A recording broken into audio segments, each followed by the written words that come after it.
sea, ¿cómo es posible que con una radio de unos pocos cientos de euros se pueda engañar, ¿no?, a un avión comercial que cuesta varios millones? A ver, yo creo que también es un poco de mito. Es cierto, la IATA, por ejemplo, y otros organismos, sí que es verdad que han informado de que se ha experimentado hasta un 200 y pico por ciento de aumento, creo recordar, entre el año 21 y 24, ¿no? Y por supuesto ahora incluso más por los conflictos en los que nos hayamos unido. Cada país tiene su propio sistema de GPS, su propia constelación, y también hay contramedidas, sobre todo orientadas en evitar el spoofing y evitar ciertas condiciones que puedan ser peligrosas. Pero como plataformas de guerra electrónica pueden estar embarcadas en cualquier sitio donde haya presencia de adversario o de enemigo, bien sea a nivel terrestre, a nivel naval o aérea, ¿no? Embarcadas en cualquier sitio, en drones. Entonces, ¿cuál es la extensión de eso? Pues la extensión que ellos quieran aplicar. Al final, la nube, como se suele decir, ¿no? Yo tenía una pegatina que decía, el cloud es el ordenador de otro final, ¿no? Es nada más que eso. Entonces, si sabes quién es ese otro. Hola a todos, bienvenidos a un nuevo episodio de Breaking Codes, el podcast de Immune Technology Institute. Hoy tenemos con nosotros a David Marugán, especialista en ciberseguridad. Hola, David. Hola, ¿qué tal, Alessandro? Encantado de estar con vosotros. Gracias por tu tiempo. David, nada, cuéntanos un poco. Nos gustaría que les hicieras a nuestros oyentes una pequeña presentación. Sí.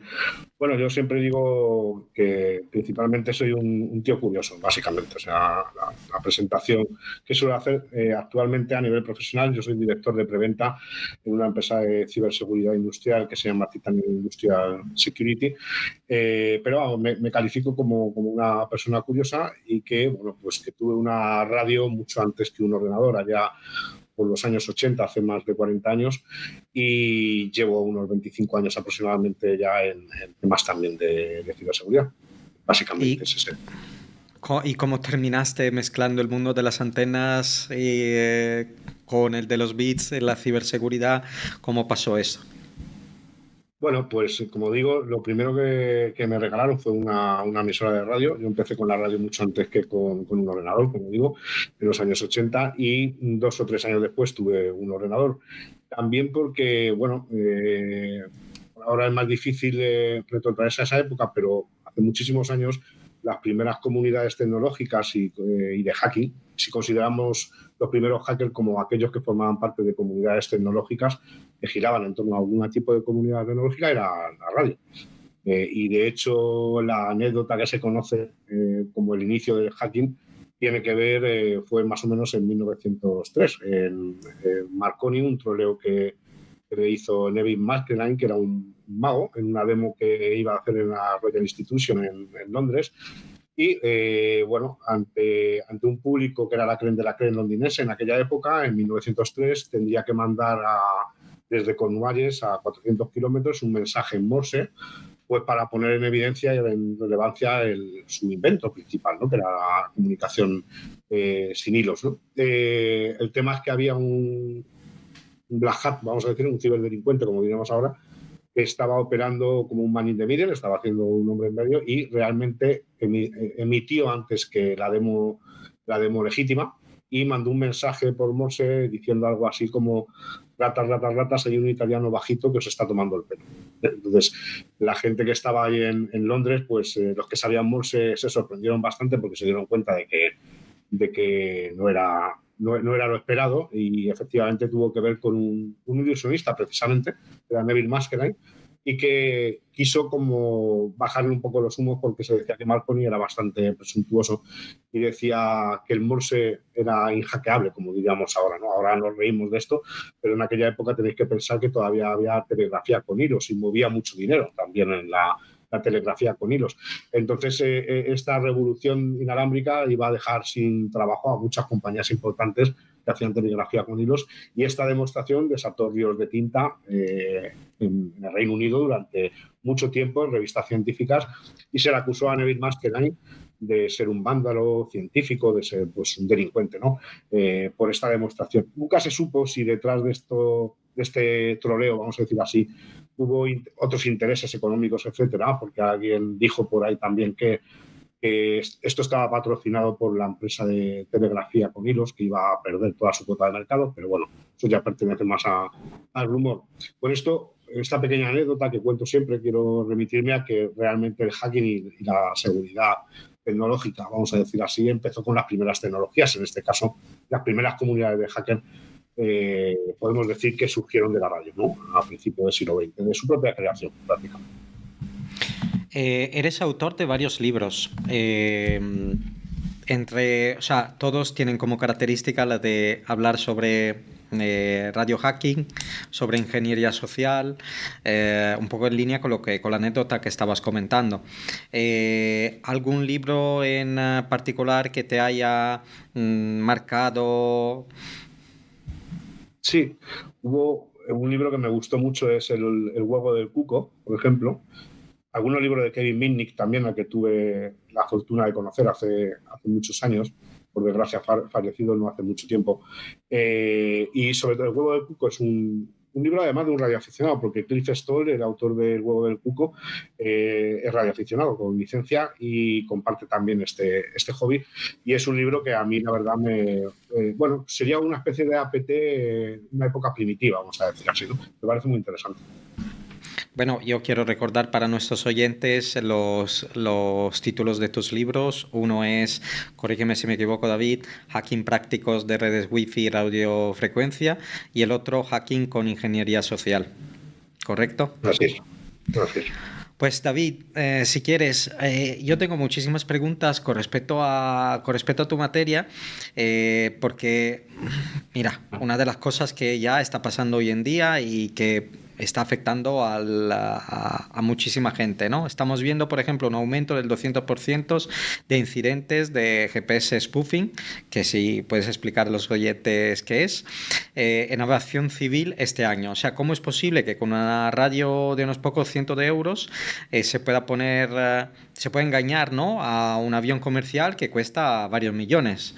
¿Qué está pasando ahí, David?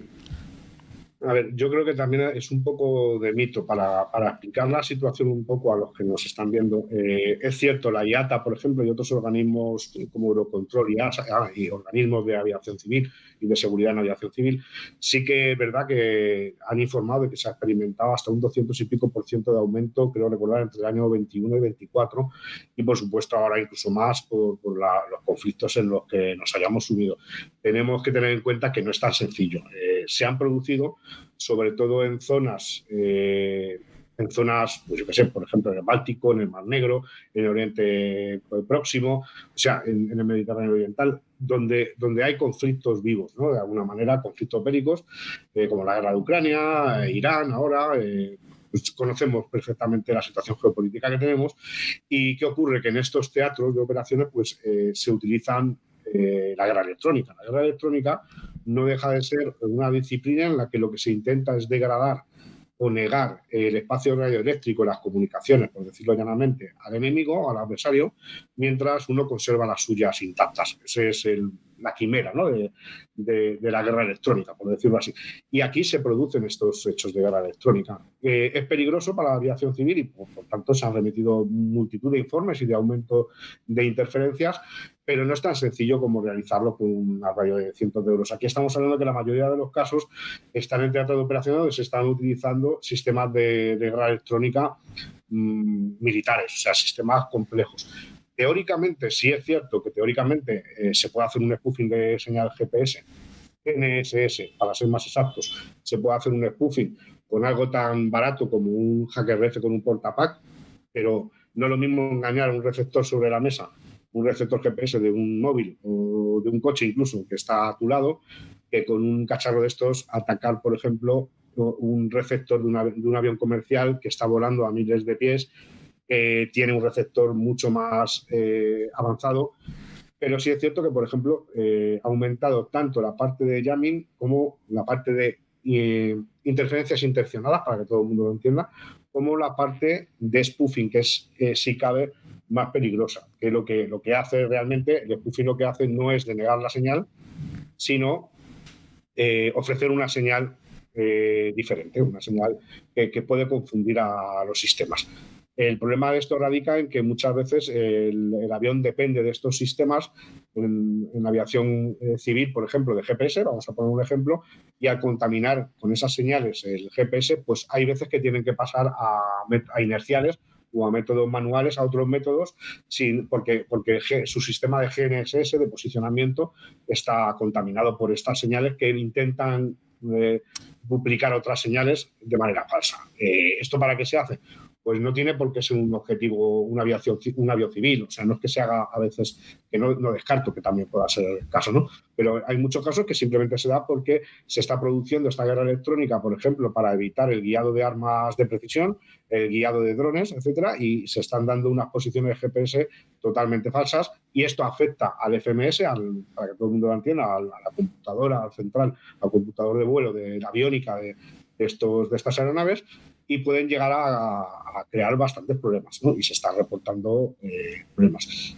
Hay bastantes tipos de ataque. Hay un spoofing que es, digamos, más visible, que es simplemente cambiar una señal por otra, pero hay spoofing bastante más elaborados que tratan de hacer un spoofing coherente, es decir, que lo que hacen es sincronizarse en tiempo, en fase con la señal, y hacerlo de forma progresiva para que el receptor no note que le está suplantando, de forma que sea totalmente progresiva, y esto es bastante más peligroso, pero ya digo que no es lo habitual que sea con un hacker ref y un portapack o algo así de botón gordo, a esos niveles me refiero, ¿no? Un USB barato, ¿no? Sino que, bueno, también el portapack también tiene una parte de inyección de ADSB, de señales de ADSB en 1090, que también no son de GPS, pero son de posicionamiento automático, y que en teoría no van cifradas tampoco. Entonces, pues también se podría hacer. Pero ya digo, estamos hablando de que un cacharro de este tipo, casero, tiene 500 milivatios y tiene es más complicado. Normalmente cuando hablamos de esto estamos hablando de sistemas de guerra electrónica que, bueno, pues que están en sitios donde hay conflictos bélicos, y se puede utilizar el Pole 21, por ejemplo, un sistema ruso, el Krakusa, Samarkanda. O sea, hay un montón de sistemas de guerra electrónico que son sistemas completos, con despliegue incluso por drones o por sistemas embarcados o por sistemas portátiles, que están hechos para eso, para denegar el espacio radioeléctrico a tus adversarios, a tus enemigos. David, Y ese es el problema. una curiosidad. Has mencionado algunos aparatos de producción rusa. Desde la curiosidad, ¿son los rusos muy especialistas en este tipo de guerra electrónica? Debieran serlo, ¿vale? Sí es cierto que al inicio de la invasión de Ucrania, yo tengo un trabajo al respecto que se puede ver, está en YouTube, sobre la guerra radio entre Ucrania y Rusia, y al principio no dieron la talla, según lo esperado por los expertos en militares, ¿no? Y se esperaba pero yo creo que fue un poco por las condiciones de la propia invasión inicialmente, pero ellos siempre han presumido de tener infinidad de equipos que se han visto en teatros ya de operaciones. Se han visto no solo en la invasión de Ucrania, se vieron antes en el Donbass, se han visto en Siria, se han visto en otros lugares operando, ¿no? Y sistemas complejos y sistemas que están preparados para hacer eso, spoofing, jamming, interceptación de señales, combing, a cientos de kilómetros. Entonces, estos sistemas están operando en el día a día, y a veces incluso en las fronteras con Europa. Entonces, no sé si recordáis que, por ejemplo, creo que recordar que fue a finales de agosto, 30 de agosto, 31 de agosto del año pasado, que von der Leyen, por ejemplo, tuvo un incidente aterrizando en Bulgaria, en el que se acusó de que había... Bueno, eso luego la Autoridad de Seguridad Aérea búlgara, de los aeropuertos búlgaros, dijo que, bueno, que al principio se habló como de un ataque dirigido, y que había habido como una especie de... Pues bueno, que había tenido que hacer una serie de rodeos manuales, de cambios en la ruta y tal, hasta poder aterrizar de forma manual debido a esta afectación, y que, bueno, pues se puso grito en el cielo porque parecía un ataque dirigido. Pero bueno, también es verdad que si se observan los datos que había de coherencia de ADSB y de otras señales en esa zona, en ese momento, pues estaban en el límite de tener interferencias también colaterales por la invasión de Ucrania. O sea que el saber si era un ataque dirigido o no está tan claro, y muchas veces se trata de un daño colateral que es grave, porque es muy grave, pero que bueno, que a veces también hay un poco de mitología, ¿no? En que, bueno, en cierto tipo de ataque con cosas low cost, que son bastante más complicados de realizar en la práctica luego que como se cuenta en el nivel teórico encima de la mesa. Claro, hablando de guerra electrónica, como nos estás comentando, quien dice guerra electrónica también habla de inteligencia, ¿no? Acciones de inteligencia a nivel electrónico o acciones que pueden de alguna manera calificarse de terrorismo electrónico, por así decirlo. ¿Podría un ataque masivo a las señales de sincronización de tiempo basadas en GPS, ¿vale? Tumbar nuestra red eléctrica o todas las transacciones bancarias, por ejemplo? Estamos hablando ya de acciones que tienen que estar coordinadas por parte de centros militares de un país o de organizaciones que ya tienen que disponer de toda esa infraestructura. Sí es cierto que a nivel teórico existe un riesgo. Los sistemas que son dependientes de medidas de GNSS, para su precisión, por ejemplo, pues estamos hablando de distribución eléctrica y de sector bancario, cualquier sistema que utilice el tiempo como una medida muy precisa. Cuando se utilizan PMUs, unidades de medida factorial en distribución eléctrica, esto teóricamente puede tener una afectación, pero claro, también tenemos que tener en cuenta que hay contramedidas. De hecho, Europa ya está adoptando con Galileo, por ejemplo, se están adoptando medidas, servicios, vamos a decir así, complementarios de cifrado de señal de GNSS precisamente para detectar, por ejemplo, cuando se está falsificando, cuando se está haciendo spoofing. También el uso de osciladores locales que continúen con la sincronía precisa sin depender de una fuente externa. También tenemos que tener en cuenta que no solo existe GPS. Cuando hablamos de redes GNSS, estamos hablando de que cada país o cada organización como Europa, por ejemplo, tiene su propio sistema de GPS, su propia constelación. Hablamos de Baidu, hablamos de GLONASS en caso de Rusia, de GPS en el caso de Estados Unidos, Galileo europeo. O sea, Japón tiene otro. Y también hay contramedidas, sobre todo orientadas a eso, el evitar el spoofing y evitar ciertas condiciones que puedan ser peligrosas. Sobre el papel, si se puede llegar a deteriorar la sincronía de estos sistemas tan precisos, puede tener unos fallos acumulativos que lleve a una parada de producción, pues podría ser, o sea, a nivel teórico, pero esto es complicado. O sea, no digo yo que imposible, porque hoy en día decir que algo es imposible es falta la verdad, pero bueno, hay medidas de holdover, se llaman, que son medidas de compensación, que es la capacidad que tiene este tipo de sistemas tan basados en tiempo para poder resolver un fallo temporal, ¿no? O sea que hay antenas también CRPA que, por ejemplo, intentan anular la fase de la señal suplantada. Hay sistemas militares, por ejemplo, que utilizan satélites militares que no van contra el GNSS civil. O sea, hay diferentes opciones, evidentemente. Una de las cosas que me llamó más la atención de la situación internacional es, bueno, lo acabamos de un poco de ver, ¿no? En el ejemplo que tú comentabas del avión de la von der Leyen. Pero si estamos hablando de que Bulgaria está en el límite de la guerra de Ucrania, teniendo en cuenta todo lo que hay entre Ucrania y Bulgaria, estamos hablando de varios cientos de kilómetros. Estamos hablando también de toda la infraestructura naval que por lo visto Rusia tiene alrededor de Europa para poder realizar este tipo de acciones. No sé si tú en ese aspecto podrías decirnos algo o... Hombre, date cuenta que la guerra electrónica quizás sea una de las cosas más sensibles y por tanto más reservadas que existen dentro de los sistemas militares. Yo no tengo ni idea de lo que hacen. Me imagino que los servicios de inteligencia de Estados Unidos y de otros países, pues sí que tendrán más información que yo, pero como plataformas de guerra electrónica pueden estar embarcadas en cualquier sitio donde haya presencia de adversario o de enemigo, bien sea a nivel terrestre, a nivel naval o aérea, ¿no? Embarcadas en cualquier sitio, en drones. Entonces, ¿cuál es la extensión de eso? Pues la extensión que ellos quieran aplicar.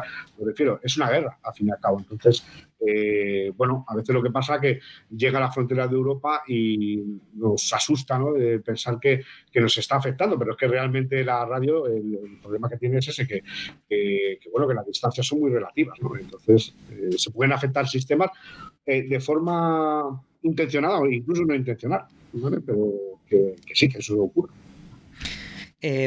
Recientemente has colaborado con El País, ¿no? Analizando el regreso de la estación de números V32, ¿no? Que está emitiendo en Sí. lengua farsi.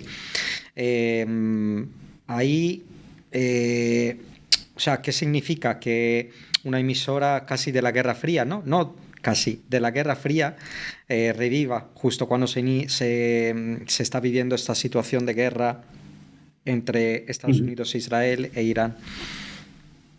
En primer lugar, tenemos que tener en cuenta para que todo el mundo lo entienda, porque si no, no se entiende, lo que es una estación de números, ¿vale? Y a raíz de esto, luego explicamos lo que puede ser la V32.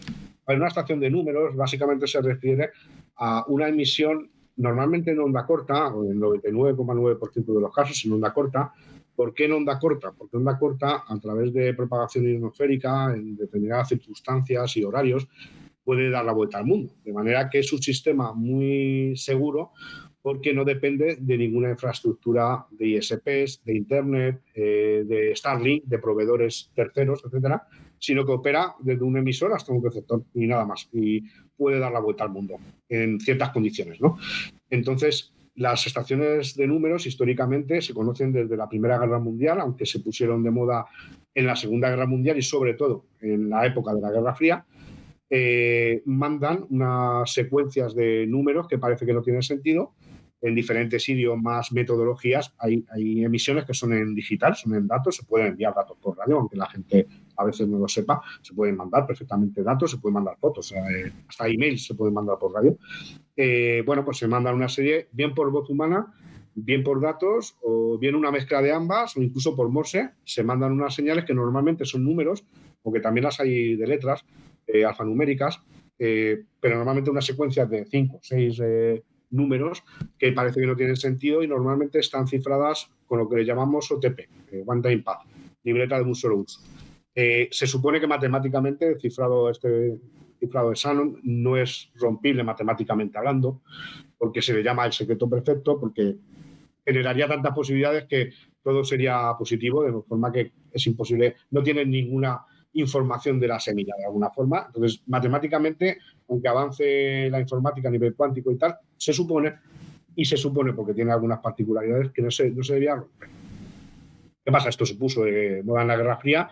Yo, de hecho, escuchaba en aquella época ya estaciones de números, hace unos 40 años o por ahí, cuando cayó el muro de Berlín, etcétera, pues, y la disolución de la Unión Soviética, pues bajaron un poco, pero para que os hagáis una idea, muchos periodistas que me contactaron y tal, pues me decían, joder, esto es nuevo y tal. Digo, no, nuevo no, hay unas 29 o 30 estaciones actuales vivas desde que están hoy vivas. O sea, la V32 es una más y no es nueva, o sea, no es vieja, perdón, es nueva. Es una estación que se le puso identificador, la V32 es un identificador que da una organización internacional que se llama Enigma, que es un IDEC para clasificar simplemente.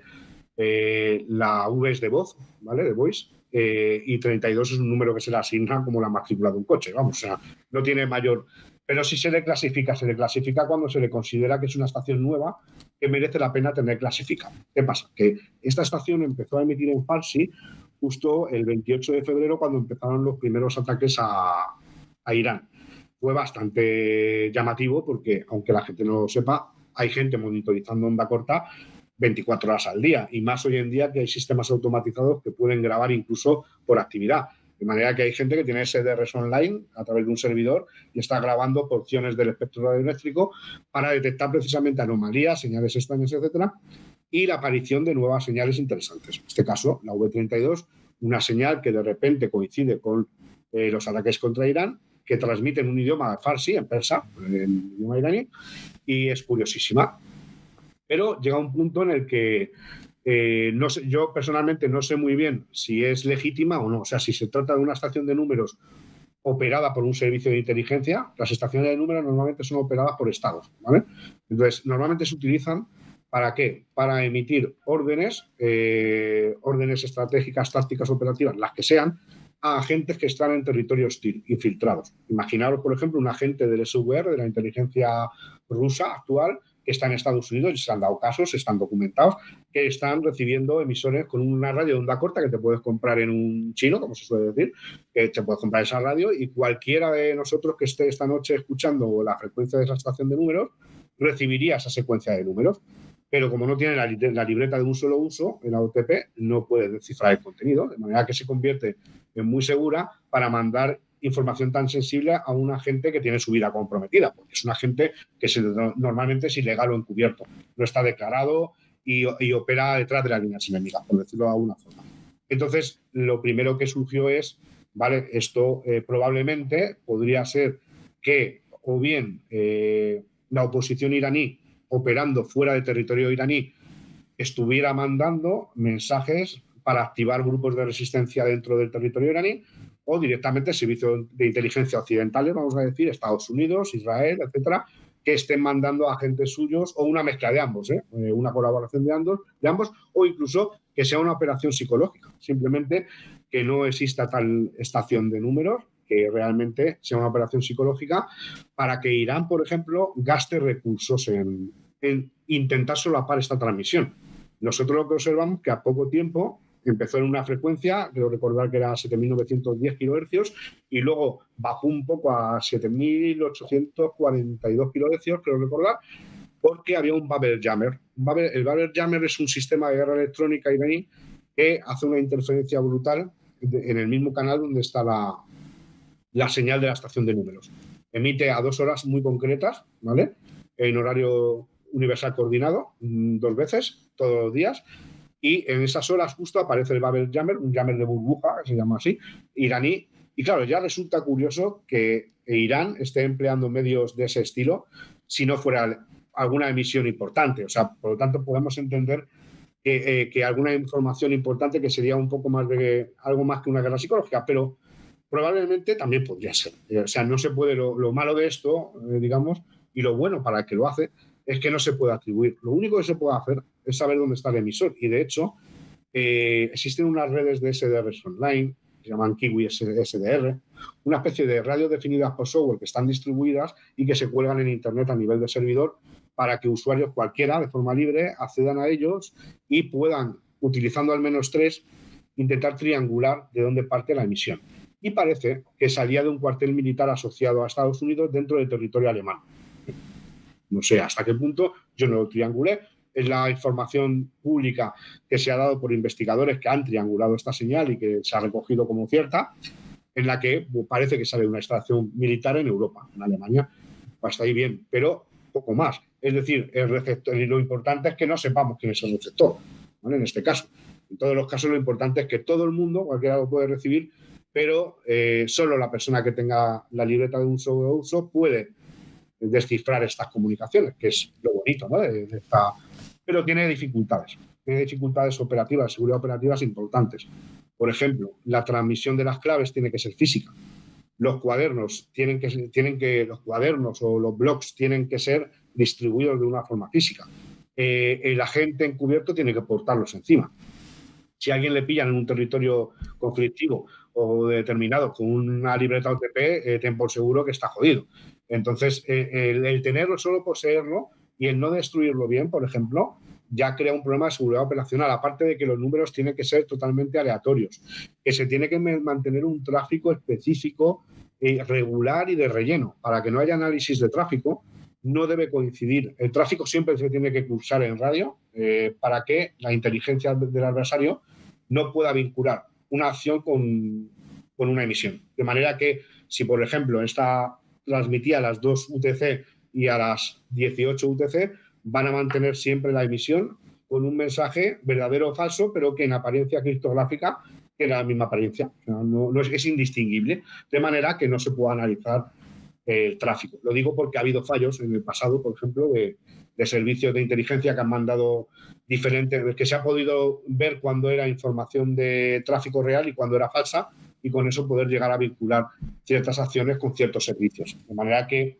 es importante que la seguridad operativa no es fácil, es complicada. O sea, esto no es una solución para todo, sino que se sigue empleando por esta independencia de operadores, por el anonimato que te da recibirlo. Lo recibes en tu casa con un receptor de una corta barato, no necesitas nada más, y una libreta y un boli. También tiene una carga de trabajo para la gente brutal, porque a veces las series pueden durar 1 hora y estar descifrando dígito a dígito con interferencias, con los cascos, estar con el cuaderno en una situación de presión encima, pues no es fácil, no es fácil. O sea que tampoco es una panacea, pero sí es cierto que hoy por hoy todavía se mantienen entre 29 y 30 estaciones, aproximadamente, y de 20 y tantas estaciones que llamamos emisoras de números. Es curioso, pero un perfil como el tuyo, ¿no? Que también es muy tecnológico, muy digital, diría yo. La pregunta aquí que me surge es hasta qué punto el análisis de estas emisiones permite ver un poco lo que está pasando, porque efectivamente es algo que se mantiene al margen del mundo digital, al margen de un mundo que cada vez tiene comunicaciones cifradas de extremo a extremo, de satélites, pero es que este tipo de emisiones se mantiene.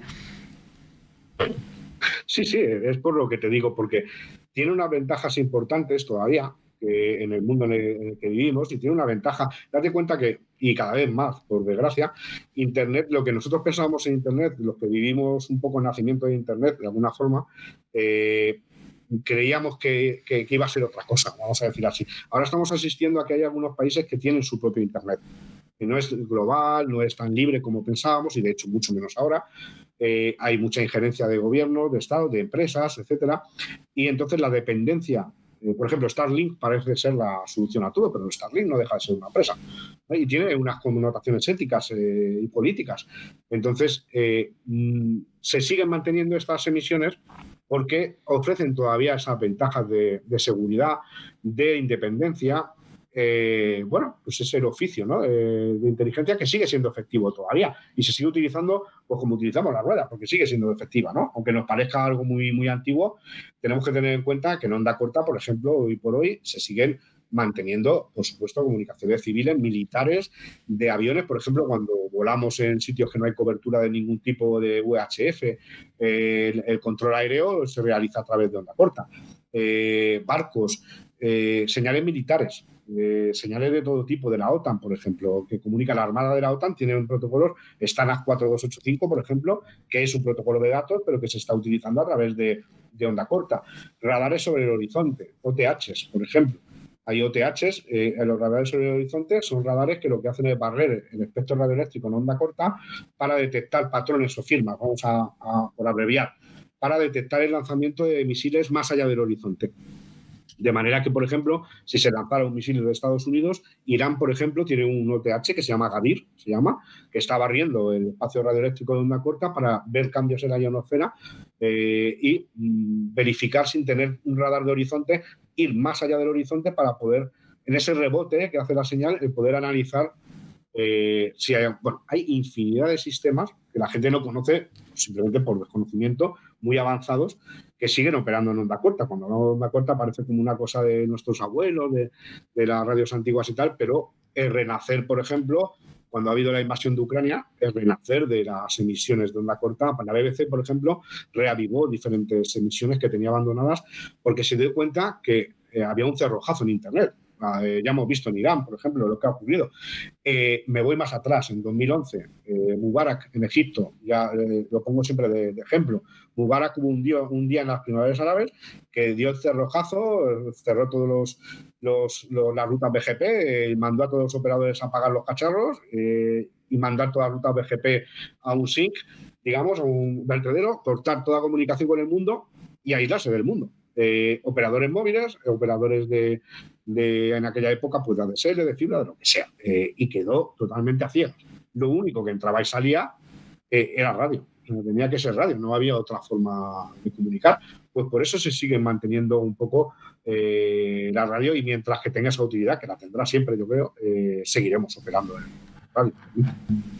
David, si alguien quisiera seguir un poco tu recorrido, ¿no?, profesional, pues ¿cómo recomendarías empezar por entender las bases de la radio y la electrónica, ¿no? Antes que, o sea, entiendo que tú también sabes de código, entiendo que esa parte digital la tienes, pero un poco por cómo, o sea, podría decir mucho sobre cómo formarte si quieres aprender a picar código, pero como en el caso de nuestros cursos, por ejemplo, pero en el caso de quien quiera formarse en lo que tú te has especializado con los años.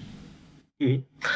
Pues es complicado, es una pregunta que me hacen mucho y siempre digo que es complicado. Es complicado porque ahora queremos todo rápido y la curva de aprendizaje pues es la que es. O sea, ahora es más corta porque ahora tenemos inteligencia artificial, tenemos internet. En otras épocas, por desgracia, solo teníamos fotocopias y eran comunidades bastante cerradas, con lo cual, por supuesto, pues aprender era un desafío total. Yo creo que tienen que ver que hay un mundo físico, o sea, creo que tenemos que ver el mundo físico, aparte de que tú sepas programar o no sepas, o lo que sea, o tengas habilidades de otro tipo, en pentesting, en red team, que las tienes que tener. Yo creo que un buen profesional debe de conocer, se debe de especializar, pero debe de conocer un poco todo. Aunque luego tener una base, en realidad. O sea, primero tienes que tener una base técnica de lo que estudies, pues si haces una ingeniería de telecomunicaciones, o haces informática, o estudias un FP, lo que sea, una base formal, vamos a decir así, y evitar, sobre todo en momentos tempranos de tu formación, evitar la hiperespecialización, pero en momentos tempranos. Luego ya sí, pero al principio tienes que tener una base para que te suene un poco todo, porque además te da un campo de conocimiento que te permite el poder bregar con situaciones complicadas cuando surjan y también para conocer qué es lo que realmente te gusta, porque si no conoces un poco de todo, no puedes saber qué es lo que te gusta. Si tú no conoces la radio, por ejemplo, no sabrás cómo puedes conocer la radio. Evidentemente, la forma más asequible ahora mismo, más fácil y más sencilla que yo le diría a cualquiera es hacerse radioaficionado. Es la forma más sencilla de hacer. Hoy en día es muy asequible. Se tiene que pasar un examen muy sencillo. Hay información pública perfectamente para probar.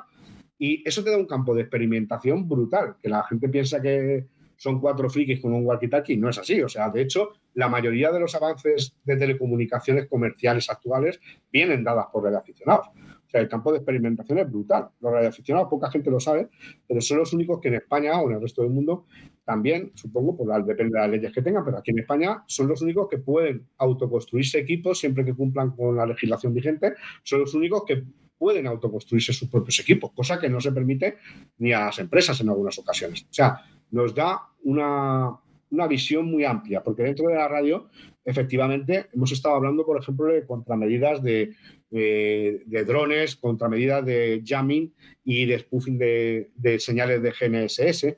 Pues imaginaos el trabajo que hay por hacer conociendo, digamos, cómo funcionan las señales, conociendo cómo funciona el IoT, conociendo cómo funciona ese mundo físico para que tú luego puedas aplicar tus otras habilidades, ya sea programación, pentesting o lo que sea. Yo las personas que más saben, que conozco en el terreno, saben de todo un poco, y tienen conocimiento de hardware y tienen conocimiento de software, pero se complementan y buscan, por supuesto, su especialización luego, porque luego no puedes saber de todo. Ya, yo llevo, por ejemplo, casi 40 años, no, 40 años, empecé en el 86, en 1986 en radio, y yo puedo deciros que en 40 años hay cosas que no he hecho, ni conozco, ni las he hecho nunca.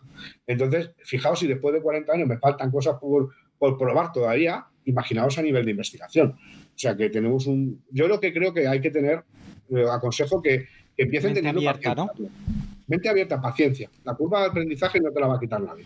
Hoy es más corta que antes, por suerte. O sea, hoy lo que antes aprendíamos en 10 años, ahora probablemente se pueda acceder a esa información en uno, vamos a poner, pero hay una curva de aprendizaje y una base que no te puedes ahorrar. No existen atajos en esto. En esto no existen atajos. Tienes que tener paciencia, porque ahora queremos todo rápido, ya estamos acostumbrados a gastar muy poco tiempo en todo, entonces todo parece que tiene que ir muy rápido y por desgracia eso no existe, no existe ese remedio, ¿no? Capacidad, por ejemplo, otra cosa importante es eso, la capacidad de tener una visión en conjunto, tener no solo una visión de pico código o escribo código en este lenguaje o en el otro, sino para qué sistema lo estoy picando, si es seguro o no seguro, esto dónde va a estar embebido, cómo funcionan estos sistemas a nivel físico, cómo funciona la capa de radio, no sé, es que sea curioso.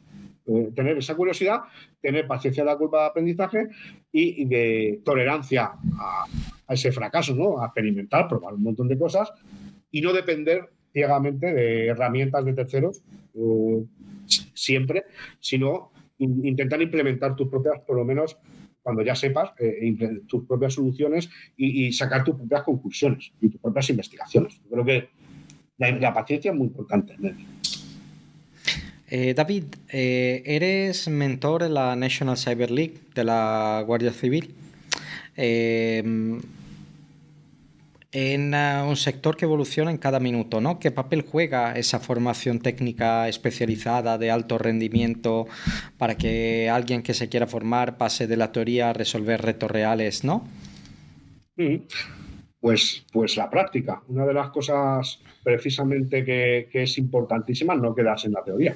Yo creo que la experimentación, como base de todo, es lo que he dicho antes de la radioafición, por ejemplo, que se dice que es un hobby científico, porque está basado en la experimentación. De hecho, curiosamente, nosotros como radioaficionados con autorización o licencia, como se quiera llamar, tenemos prohibido totalmente cifrar nuestras comunicaciones porque se supone que nos mueve la divulgación científica. Entonces, no tiene sentido ocultar el mensaje al público. De manera que precisamente es eso, es experimentar. Hay medios hoy en día para experimentar, se puede experimentar casi todo. Bueno, en la parte informática, con máquinas virtuales, con un montón de formaciones, con laboratorios online, con un montón de recursos que conocéis de sobra, pero también en la vida física, vamos a decir así. También se puede, siendo radioaficionado, haciendo otras cosas. Yo creo que es importantísimo la experimentación, es romper cosas, documentar. Otra parte que, por ejemplo, yo he notado siempre que es lo que más nos cuesta y lo que más le cuesta y lo que más se valora muchas veces en las empresas, ¿no?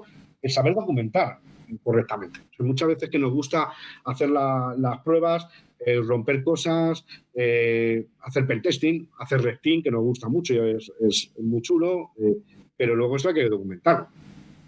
Hay que documentarlo, saber escribir para que alguien, esto pasa como en inteligencia, cuando tú elaboras un informe de SIGINT, por ejemplo, de inteligencia, al final es un producto de inteligencia. El producto de inteligencia es un informe, realmente. Entonces, en esto pasa igual. El tener la facultad para esas habilidades para poder escribir, para saber sintetizar mucha información compleja a veces, para que se pueda leer de forma útil y coherente, yo creo que es una habilidad junto con la práctica que se tiene que tener, que se tiene que ganar de alguna forma y creo que la formación es importante siempre que vaya aparejada, por supuesto, aparte de la teoría, de una base práctica importante.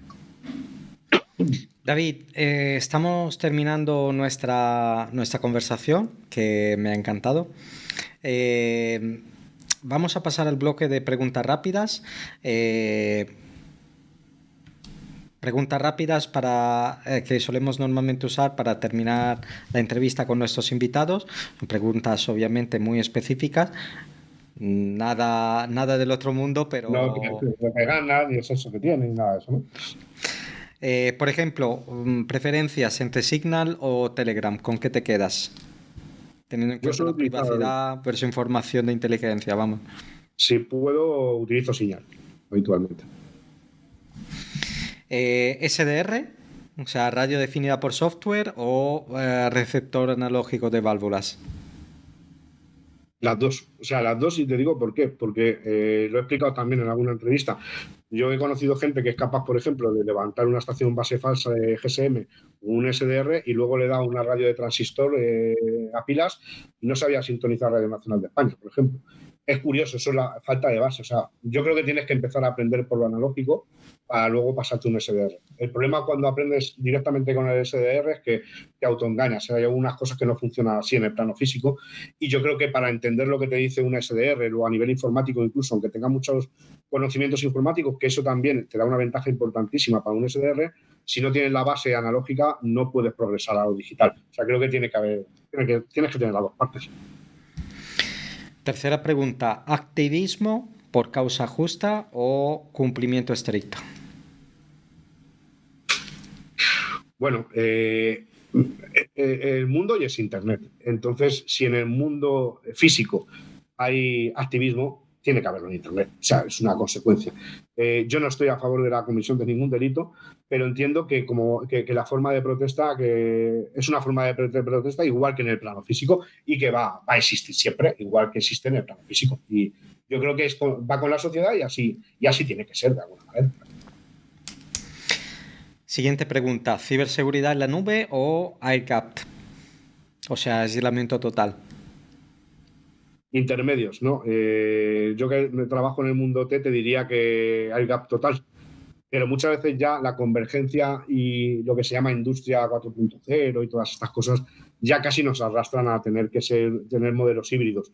Yo por mi seguridad, por supuesto, prefiero todo on-premise, pero por desgracia no va a poder ser así. O sea, si yo pudiera elegir en un mundo ideal, no, al final la nube, como se suele decir, ¿no? Era la FF la que yo decía, ¿no? Que tenía pegatinas, yo tenía una pegatina que decía el cloud es el ordenador de otro. Nada, ¿no? Es nada más que eso. Entonces, si sabes quién es ese otro, confías en él, no lo sé.